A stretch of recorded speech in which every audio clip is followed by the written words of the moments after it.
Today we're diving into, well, this is a DIY project, and let's just say it's a little bit out there. It's called Handy Andy Meaty Fingers. We've got two sets of instructions for this one, and yeah, the title alone, definitely got my attention. Yeah, I can see why. We see a lot of DIY stuff, but this one, it's something else. I mean, meat and rubber gloves, that's not your usual arts and crafts combo. No, not exactly. So both of these guides, they're all about making this thing, this handy Andy, and right off the bat, they're both big on using a rubber glove. They say dishwashing gloves are best, but, surgical gloves, they get a mention too for that whole see-through effect. Right, right. And then you got to stuff it with meat, but not just any meat. And that's where things get, well, interesting. They're very specific about the meat.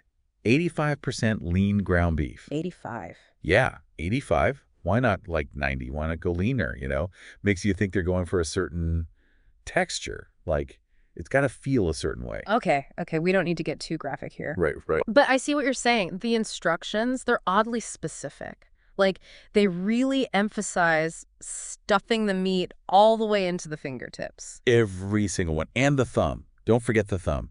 Which, when you think about it, along with how much they go on about sealing it up at the wrist, it's like they're saying there's a handy Andy. It's not just for shot. It's meant to be, handled. Oh, that's a good point.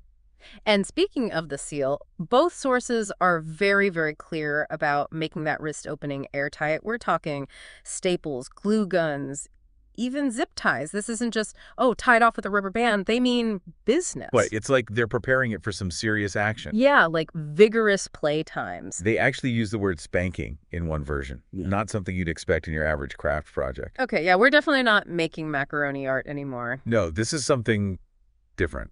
It's like this weird mix of being playful and then something kind of intense. I don't know, it's throwing me off a bit. It's that choice of materials, right? Meat. Why meat? Why not use stuffing clay, something else?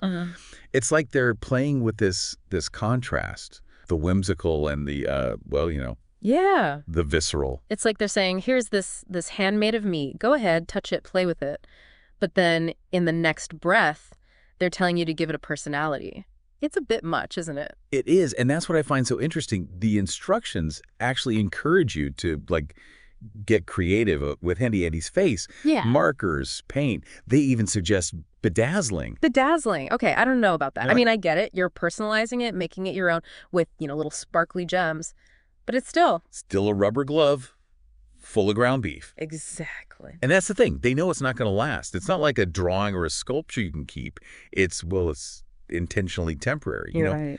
And the instructions, they don't shy away from that, not one bit. They even talk about, what to expect when Handy Andy starts to, Yeah. decompose. The disposal instructions, they're pretty upfront about the whole thing, aren't they? No beating around the bush there. Not at all. They lay it all out there. The flies, the smell. They even use the word vermin in one of the versions. It's like they're preparing you for a pet's death. But instead of a dog, it's this meat-filled glove. Right. Even telling you to give it one last hug and a kiss goodbye.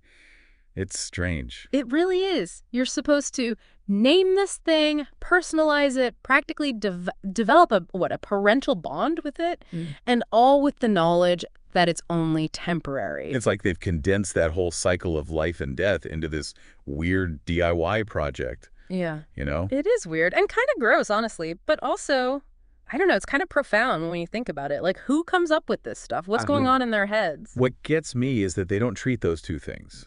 The making it, the playing with it, and then the eventual decay. They don't treat them as if they're at odds with each other. It's like, yeah, it's silly, sure, but it's also reflecting something real, something true about, just how things are. It's like a whole philosophy, But with ground beef and rubber gloves as your props, it's so bizarre, but it just works somehow. Right, and that's what makes these instructions more than just, some silly joke. They're hitting on something deeper. I mean, think about it. They could have just given you the basic steps, right? Stuff the glove, tie it off, have fun. But they didn't. They went and created this whole story around Handy Andy. Gave it a personality, a whole life cycle even. It's weird, but you can't help but be drawn in. Totally. It's like, remember that time we talked about that art piece? The one with the taxidermied? Well, never mind. You know the one I mean. Yeah. It's like that. Repulsive, but fascinating at the same time. Exactly. It makes you question things. Like, where's the line? What makes something art? Or, just plain weird? It's playful, but also kind of unsettling. Is this, A commentary on how we treat things, like use it and toss it? Or are we looking too much into a meat-filled glove here? Maybe we are. But that's what we do here, right? We take these things, these seemingly strange, simple things, and we find those weird little layers of meaning. Yeah. It makes you wonder what else is out there, you know? What's hiding in plain sight, just waiting to be unpacked. It's a good reminder that you never really know, do you? The most ordinary thing could surprise you. So next time you're thinking of doing some arts and crafts, maybe put down the pipe cleaners and glitter glue and pick up some ground meat and rubber gloves, see what happens. Just be ready to say goodbye eventually, and maybe keep some air freshener handy. Good advice.